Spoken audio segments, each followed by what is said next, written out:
Hi, folks. Voss here from the ChrisVossShow.com, the Chris Voss Show.com. Hey, coming to you here. We're coming to you with another podcast. We certainly appreciate you guys tuning in. Be sure to give us a like, subscribe to us on YouTube, hit that bell notification button so you get all the wonderful notifications of all the stuff we're doing here and all that good stuff.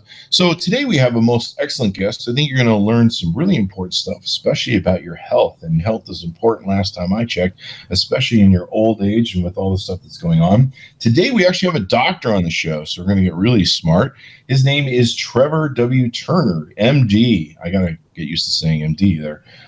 So Trevor is a board-certified physical medicine and rehabilitation physician who specializes in minimally invasive image-guided orthopedic procedures to place steroids, platelet-rich plasma, and stem cell injections into damaged tissues and help patients recover faster with a lower risk. You've probably been hearing about a lot of this stuff lately. And we're going to find out why he is passionate about healthcare, entrepreneurship, and serves as an advisor and strategic partner to numerous startups focused on disruptive innovation in medicine. So we're going to learn a lot. It has to do with startups and all that good stuff. Welcome to the show, Trevor. How are you doing today? Hey, thank you so much for the introduction, Chris. I'm fantastic. I appreciate you having me here, and I look forward to discussing what it is that you introduce. Awesome sauce. So give us the .com so people can take a look you up on the website. Sure. Our practice website is georgiaboneandjoint, all one word, .org, O-R-G. And if you head to that website now, you'll probably see on our landing page, the first thing that pops up is Regenerative Orthopedics with a button to click through and learn more. We do have people book actually our clinic appointments directly from the website, but if you just want to go to learn more, you can click there and we'll be happy to have a consultation. So I'm going to assume you guys are in Georgia. Is that correct? Yeah, that's correct. We're on the south side of Atlanta, so we're about 25 minutes from the airport, which actually is much less traffic than all of the horrible things you hear about the northern part of the city. So, yeah, and so we actually frequently do have people fly in for care. And so they'll fly in, and we even have a car service that'll help pick up patients at the airport, bring them to our facility. We're really fortunate to have everything under one roof. So here in a one-stop shop, we've got physical therapy. We have our own imaging and MRI center.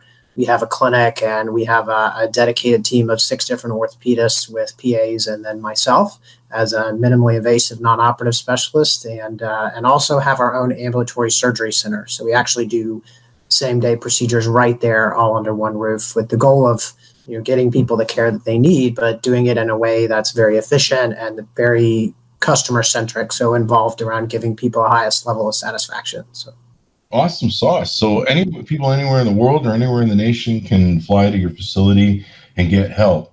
And so what do you guys do that helps people? Yeah, so I would say, we have a lot of different subspecialties within orthopedic surgery, including pediatrics here, which there's not a lot of pediatric orthopedics floating around. But then we have other specialists in foot and ankle, as well as sports and outpatient joint replacement, and are actively recruiting a new hand physician here. And then myself, I am as you mentioned, I trained in physical medicine and rehabilitation.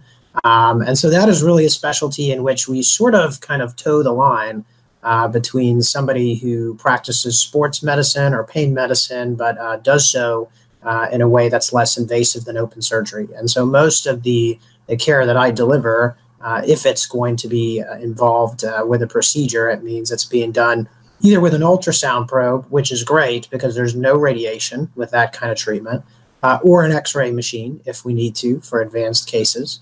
And then the patients go home the same day, and we usually couple that with a very advanced type of rehabilitation protocol that's tailored to an individual person. Awesome sauce. So if I'm having like knee trouble or bone issues, I know my mom has bad knees in her old age. She's had to have several different injections in her knees. In fact, she just had one replaced. So you guys, it sounds like a lot of what you guys offer is a way to make those joints and bones work. Do you guys do the full replacement, or you guys just do like the stem cell stuff and all that?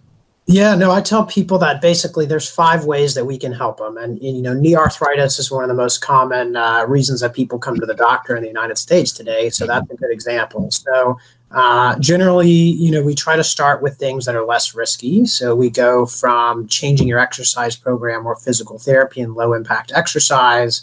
We also look at even what you eat and, whether you're getting enough anti-inflammatory food with, be that vitamin D or omega-3 fatty acids, et cetera. Then we look at medicine, if that is something that people need. And, kind of the standard of care for the treatment of arthritis would be taking anti-inflammatories.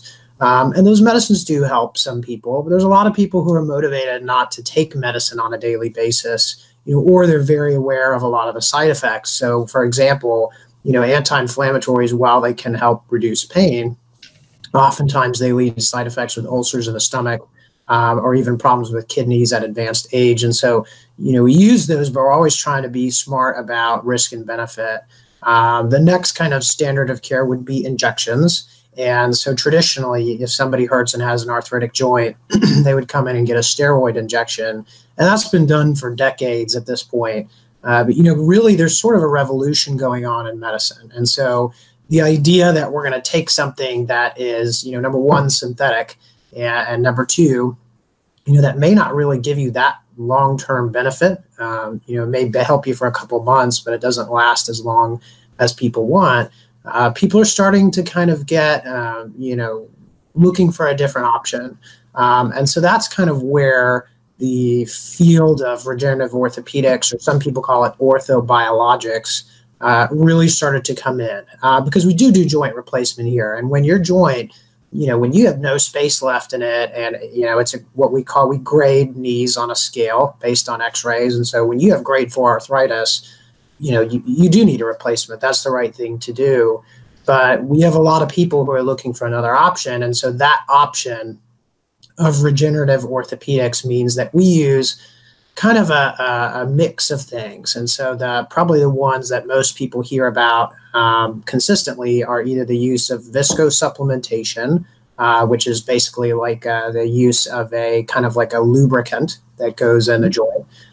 There's platelet-rich. You can oil me up like the Tin Man from Wizard of Oz. Yeah, right, exactly. And that is covered by oil juice. Right, a little oil, yeah. And a lot of people call it rooster comb or chicken fat. They abbreviate it that way because that's how they actually create that. But I would say, more sophisticatedly are two other options that a lot of patients have questions about and are starting to see better longer-term benefits for.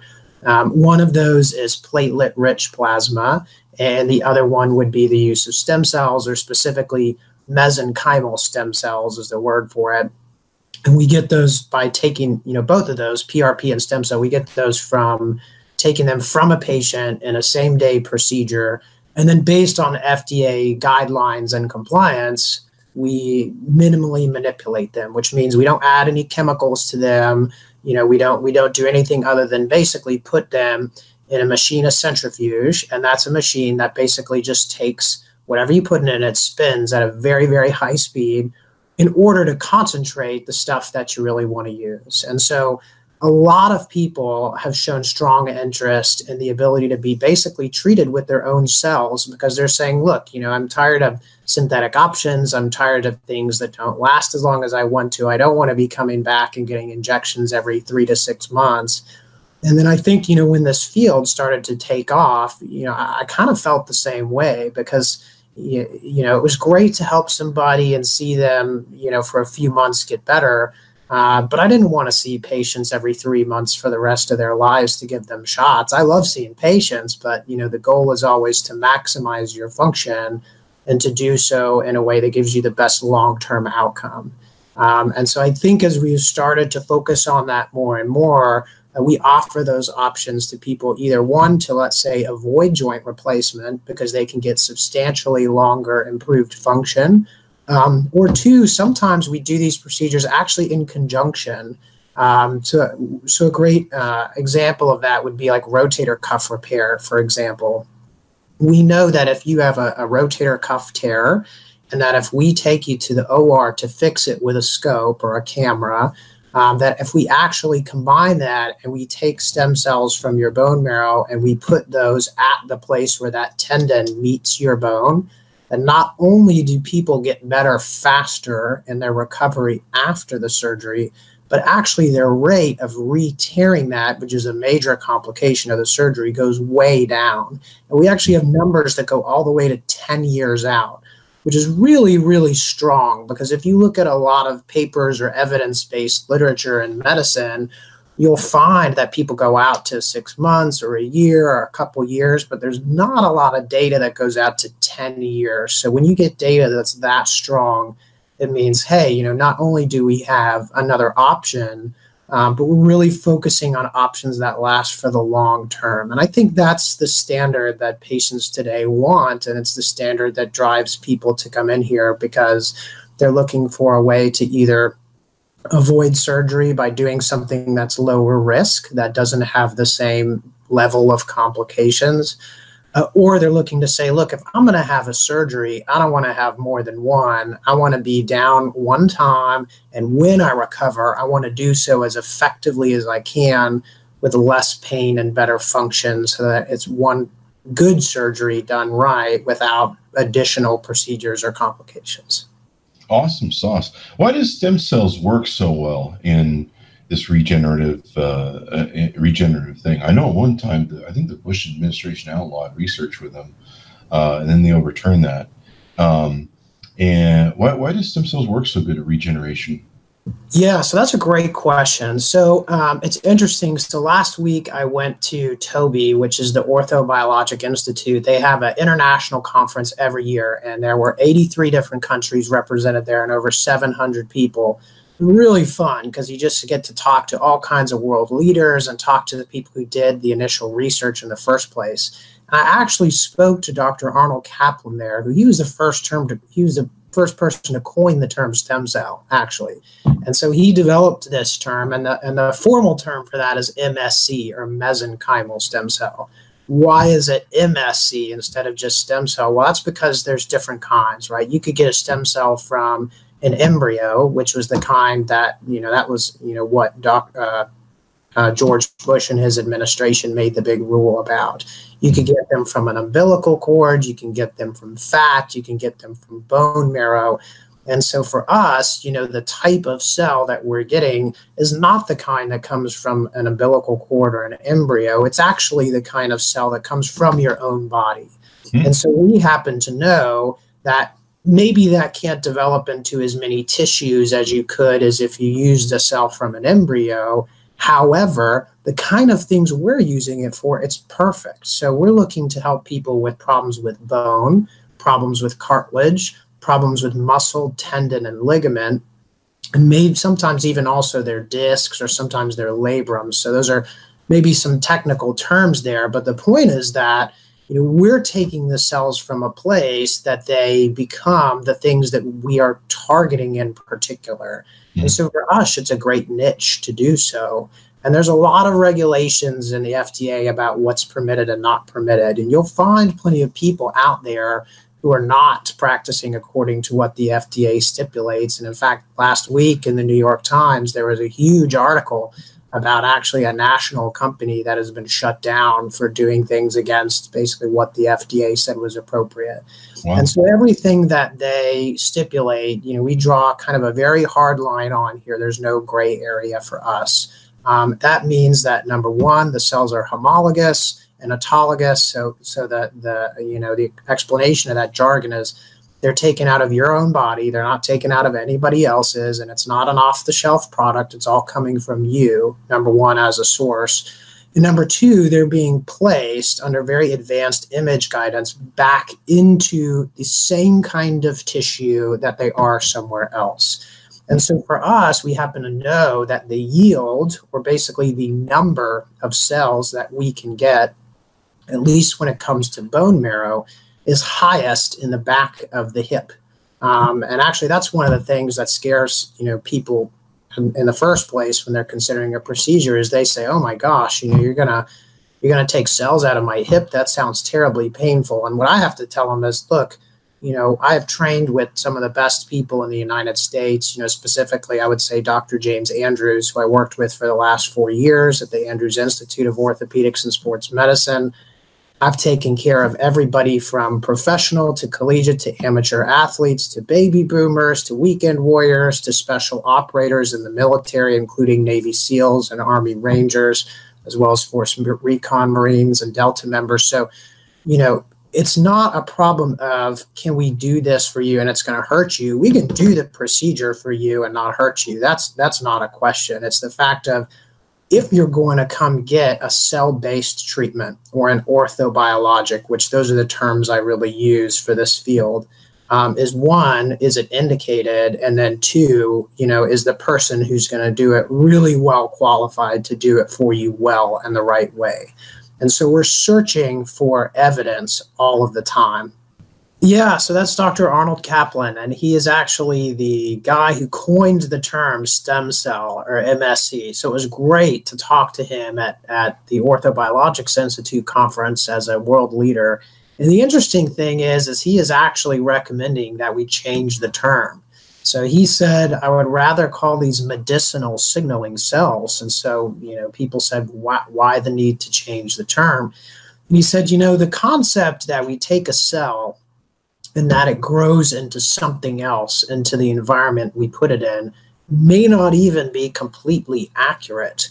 But he said there's a very complex signaling cascade, or basically a whole process that occurs, that when you put these cells into an environment in your body, it sends an overwhelmingly strong signal for your body to do what it should do to heal. So let's say that you fall and you get a cut. And if you get a cut, immediately your body starts developing a clot so it can stop you from bleeding. And then it sends cells to those same place to basically change the tissue and then to relay a new scaffold, or to lay a new membrane to build back the native tissue that you have when you get a scar, and then it goes away and it comes back to normal skin. And so the suggestion is that, the cells on the one hand are important, but these progenitor cells, or these cells, whatever you want to call them, not only is it just putting a cell into one place, but the fact is that it's sending a remarkably powerful signal for your body to heal or to recover in a way that profoundly affects the whole environment of the joint. And so a lot of people, I think, have come out and criticized steroids because they've said, well, look, in a lot of cases we're injecting, one, something that's foreign, and two, something that's synthetic into a place in your body. And some of these places, as we've come to understand these diseases, don't actually have inflammation in that. And so if you're going to use something anti-inflammatory for a process that doesn't have inflammation, it's no wonder that that's not going to work well in the long term. And I think the idea that we can use either platelets or PRP, as well as the signaling cell or the progenitor cell or the stem cell, from your bone marrow back into a specific place that's been injured, has been something that we've found is changing outcomes. And the collection of outcomes data has now become critically important because we know that these type of procedures are new, they're innovative. We have a lot of good data on safety for the people who are adhering to the FDA's kind of definition and regulation. But the question is how long do they last? And, a lot of people ask, well, hey, this is not covered by my insurance. Why would I do this? Or, look, if it costs a certain amount to get this procedure and I've got to pay a copay and a deductible to go get a surgery done, why not just pay my deductible and go get my surgery? And so we have got to have the evidence to show people that, hey, not only is this a real alternative, but it's an alternative in a lot of ways that can maximize your function and help you achieve your goals with less risk, and oftentimes at a cost that is far competitive when you compare it to all the costs of what it's like to have a surgery, stay in a hospital, do rehab afterwards, be braced, miss work, etc. And so that's what we're all about, is helping you try to achieve your long-term goals with less risk in a way that's consistent with what your goals and expectations are. Well, I think a lot of people maybe have a misnomer about steroids and what they are. They don't realize that your body has a natural steroid system operating within it. Absolutely. Yeah, I didn't know. I didn't even know that. I just thought steroids were foreign until I had a girlfriend who had Cushing's disease, which is Oh my gosh. cancer on the pituitary gland. And I was reading up to try and understand her cancer, and that's when I discovered that the body runs on its own internal system of steroids, and it pretty much operates you, really, or keeps you functioning, to my understanding. It does, yeah. And it's just that when we're giving people injections with them, we're using an amount of steroid that is way in excess of what the body would naturally give itself. You know? And in certain circumstances, that can be really, really helpful. But I think there's a huge number of circumstances that we're now going back and looking at it and saying, you know, hey, this is not what the body does when it's in trouble. Should we really be doing this for people, especially in the long term? Mm-hmm. You know, this is the part of the show where, you know, you doctors hate this when people do this to you, where it's called does this look infected, doc? But no, to bring up a topic that's personal to me is recently I started getting really bad tennis elbow, and a lot of it's probably coming from my overgaming. Because that's when I kind of notice it. But I've talked to some different friends that have had tennis elbow, because I asked my audience on social media, I said, you know, hey, who's had tennis elbow and what's the best way to help them? And a lot of people did respond to me that they had the steroid shot into their tennis elbow. Like, it's been fine ever since. So the stuff does work. Yeah, so I would tell you, at least in terms of randomized control trial data for tennis elbow, number one, I'm usually seeing patients who've had tennis elbow that's failed kind of usual treatments.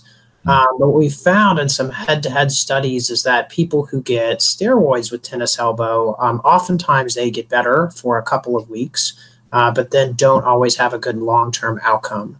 And so part of the way, one is, you know, we have to diagnose you correctly and appropriately. How I do that is through diagnostic ultrasound. I love ultrasound because, number one, it's so cheap.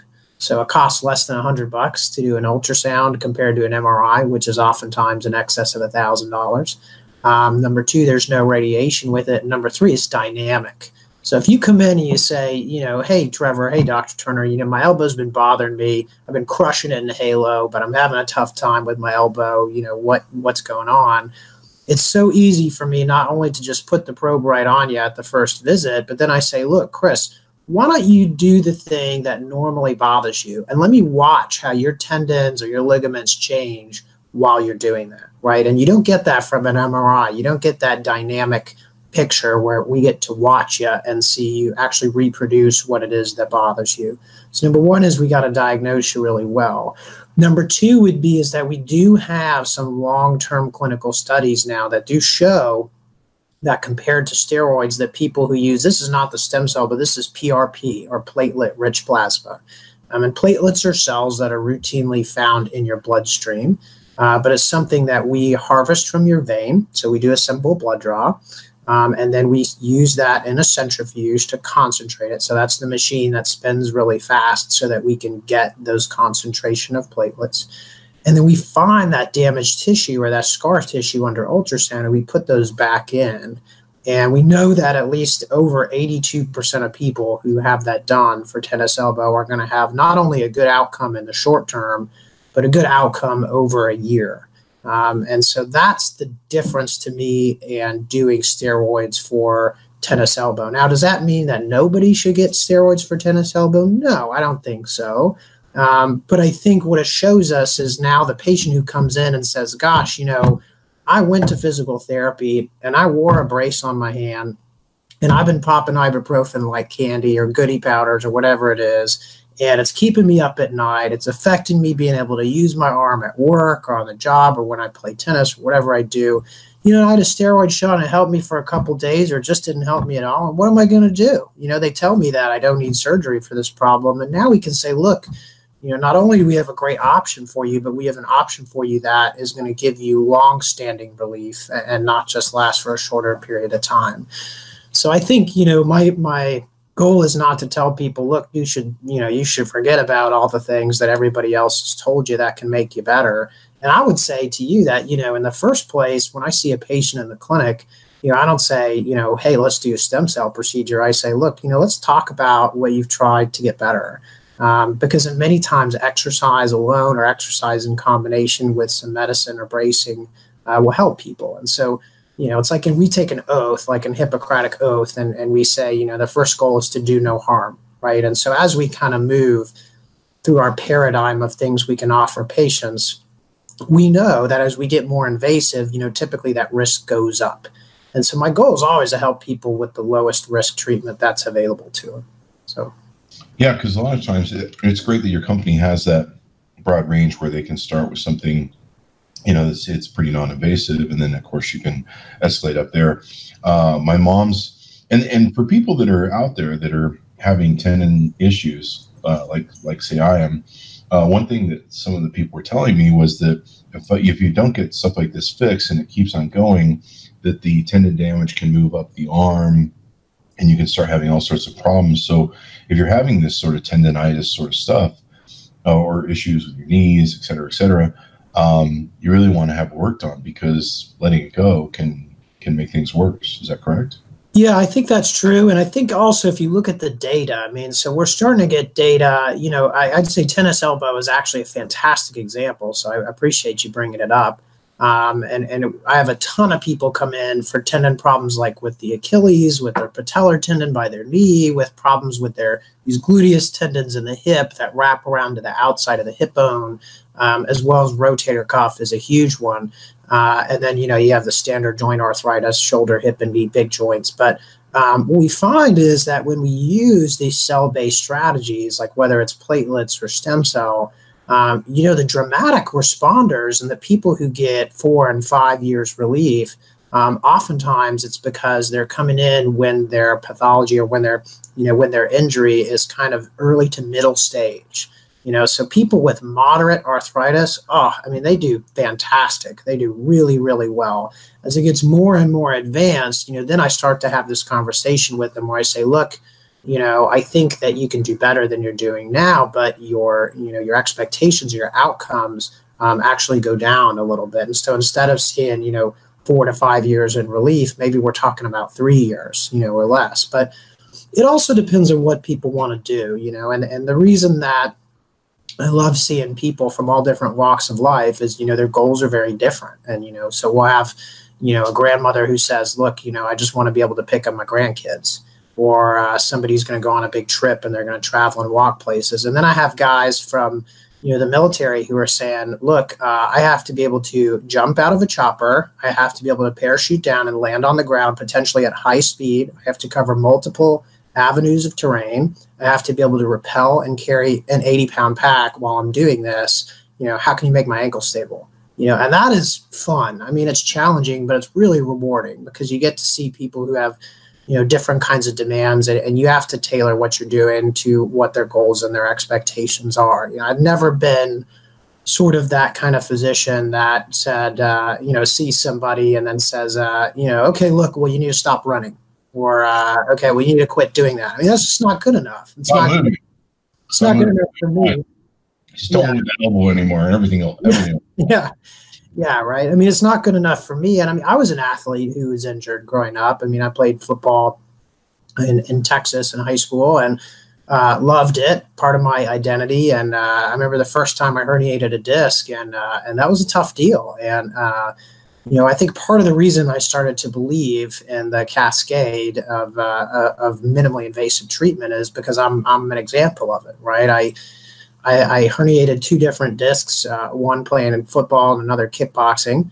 And now, I'm 35 and I've been practicing medicine for about 8 years. But, I still do triathlons. I still do ruck competitions and things that, maybe a lot of people who had an injury that didn't get good care wouldn't be doing, we're designed, we've evolved to be a species or a group of people who move, and movement is very therapeutic. And it's something that, gives us not only a better quality of life, but oftentimes helps us find meaning, I think. And so we've got to focus on restoring those things that people use to derive meaning. And I think when we do that, then we sort of bridge that gap from somebody who's just, maybe a doctor who quotes you statistics, to somebody who says, look, I really had a connection with this person because they understand the things that are part of my identity and the part of the things that I have to do to be the best version of myself. And I think, that's what moves us beyond just being maybe a doc to being somebody who's really a healer. So that's awesome. And it's awesome you guys have the service there in Georgia in the facility to be able to do this, because picking your healthcare and getting the right doctor is important. I've found that over the years in my experience with doctors. One of my favorite shows to watch recently is Botched. And I don't know if you're familiar with the show, but it's a plastic surgery show. And they basically take people who went to bad doctors who botched their plastic surgery, and these Beverly Hills doctors or whatever, they try and see if they can fix what happened with the thing. And seeing bad doctors that don't give you the best advice and stuff can really take you down a road that is hard to recover from or hard to fix, and can be a big challenge. So you definitely want to be choosy about when it comes to your healthcare and the investment you make, and the quality of life as you get older is really important as well. Absolutely. So I haven't seen the show, for the record, Chris, but I have heard about it because it's popular and people talk to me about the TV shows they watch when they come in. But I think, kind of an important takeaway from that too is that people are saying, look, procedures and getting sick, first of all, is scary. In the United States, it's expensive, and in many places, but especially here because we're facing a healthcare crisis. Employers are trying to figure out how they cover rising healthcare costs for the people that they hire. And then people are looking for options that enable them to not miss work and still, be able to function and be a mom or a dad or do whatever it is that they, want to do. And the result is that if you have a bad outcome, that can last for a long time and it can really jeopardize your ability to function. And so, that's why I loved kind of the whole residency in PM&R, or physical medicine and rehabilitation. I mean, it's kind of like almost like combining orthopedics and neurology. Not that we do all of what both of they do, but I think, we offer kind of a like an out-of-the-box perspective to think of things a little more holistically, but have excellent training in anatomy and physical knowledge and work very well with the rest of a healthcare team. And so, I think the advantage there is that instead of saying, well, look, there's one way to do things, people come in with questions, and actually I love that. So I think people are better sort of informed than they've ever been before when it comes to picking healthcare options. I think the awareness of regenerative medicine is kind of slowly growing, but there's definitely a lot of misconceptions about, one, what's permitted by the FDA, and then number two, what it actually should be used for. And I only can speak to orthopedics in particular, but I think it's critical that we sort of get it right the first time around. Or if we see that unfortunate patient who's had a bad interaction with the healthcare system, we've got to work really hard a lot of times to reverse that, to say, look, if you come in the store, you're going to have a different and a better experience than you've ever had anywhere else before. And some problems are challenging more than others, but that's the expectation that we set here with our staff, and not just the physicians, but our extenders and people who meet you at the front desk and the people you talk to on the phone, and trying to make things more convenient and desirable from a customer service perspective, I think, as well. Because people, when they come into a physician, I mean, they're already, at least in my experience, I've been kind of scared or nervous because something is being taken away from me. I mean, something's being threatened that I'm having a hard time doing. And then number two, I mean, when you're in that kind of vulnerable situation, I mean, you want to be treated with respect, and you want to be treated in a way that makes you feel valuable. And I think that's what people expect when they come here, and that's ultimately what they get, which is why they come. Most definitely. And like I said, making a smart choice on picking who you, we've all had horror stories about doing bad doctors. And I think I'm a car crash person. So I always love cops, like shows like Cops or Cheaters, and Botched. I can't watch all of Botched because if I see blood or surgery, I can just start going, I can never be a doctor. This is no way. I got to hand it to you guys. Anybody who can see, you know, blood and stuff and the internals of whatever, you know, God bless you guys, because you guys are brilliant in the science of all that. And I'd just be passing out all the time hitting the floor. But, you know, my mom's gone through knee surgery on one knee. She had knee replacement. Mm-hmm. They told her that that she's bone on bone. And I've always been like, what does that really mean? And Yeah. you're talking about how there's a degenerization, and you can monitor, you can get an estimate on how much tissue is still in there. And I guess it does, in fact, become bone on bone eventually. Yeah, I can. But Chris, you wouldn't believe how many people come in my office and tell me, hey, you know, I've got bone on bone. And I say, okay, well, let's look, you know, and even a simple x-ray will tell you about that. But we use you know, my personal pattern is to use ultrasound a lot, very heavily, because I find things that other people don't find that way. Then we say, well, look at your pictures with me, you know, because the pictures, you know, that's the saying that picture's worth 1,000 words. But we look at the pictures together, and a lot of times the people who've been told that they're damaged or they're bone on bone, or, you know, they're just riddled with arthritis. I mean, we look at it and say, look, you know, you have some disease here, but, you know, this is not insurmountable. I mean, this is an amount of disease that we can treat, and especially now, maybe more than ever, treat effectively with either a simple platelet-rich plasma procedure, or sometimes compared with a bone marrow derived cell injection. But I think, you know, it's hard. I mean, you're having so many people tell you different things.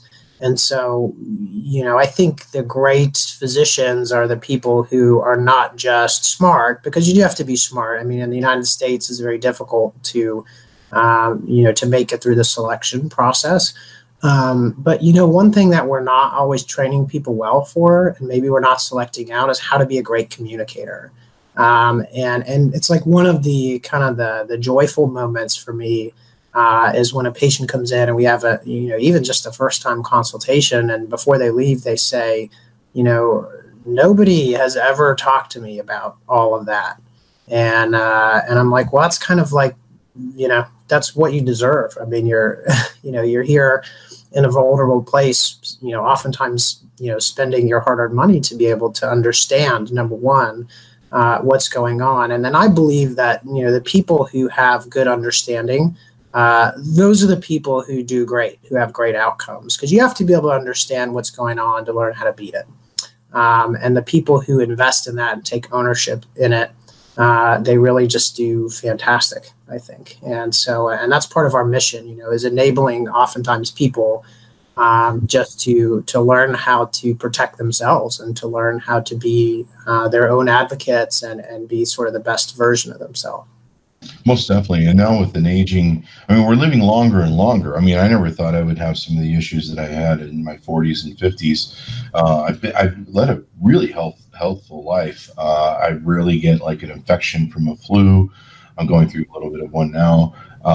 So I'll get like a nasal infection or an ear infection, something of that nature, sometimes a viral cough, you know, walking pneumonia or whatever. But it's really rare that I do that. And if I use antibiotics, I'm back in play. I think I've broken a toe in my whole life, but I've had this weird life where I've been very healthy, knock on wood, but I'm noticing that as I'm aging, you know, like I'm having this tendonitis now and different things. And certainly as we age longer and longer, you know, my mom's, I think, approaching 90. And so she's, you know, well, hold on. I think she's approaching her 80s, 78. She's probably going to hate me. Here's what I just said. She's up there. Don't let her watch this part of the podcast. Yeah. I got to tell you, though, she is stronger than an ox. Like every morning she does 2 hours at the gym. Wow. I've tried working out with her, and she will kick my butt. Like she's like that SCOTUS judge. What's her name? It escapes me now. She's a great judge. But anyway, she does a workout too. And my mom's like, if I don't do this workout, I tried working out with her. Oh man, I'm just tired. I get tired of watching her work out.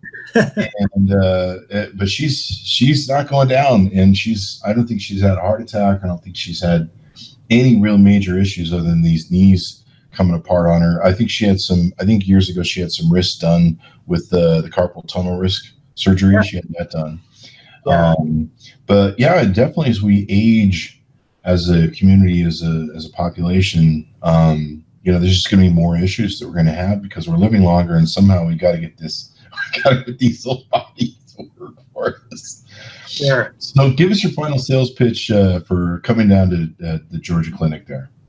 Sure. Well, I don't know about a sales pitch, but what I would say is I would do some things. We offer some things here that are really unique. And I would say that, number one, we're well established and we've been helping change this community for many years and doing so in a way that's very ethical.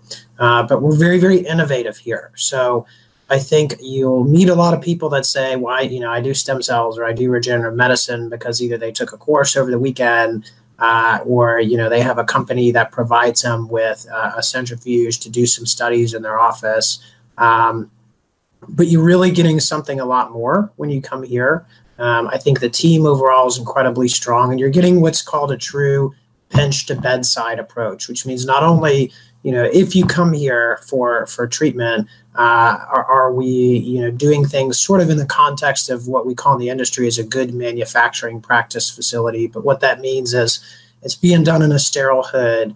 We're analyzing all of your cells before we put them back in a HEVO analyzer. And then we're keeping registry data. So we're keeping data about how well you do for how long based on your age, based on what kind of disease you have. And that's what's going to change the world and change the industry. It's the people who are committed to the highest level of science and are going to do that to make patient outcomes better for the long run. And I think all of us here, we feel like it's just a great privilege to be able to do what we do. And I think the patients who come, they know. I mean, you can feel it when your physician is connectable to you and is passionate about what he's doing compared to someone that maybe unfortunately is a little bit burned out or who's in it just to grind through the day. That's not what great medicine is about, and that's not what people find here. They find a beautiful product.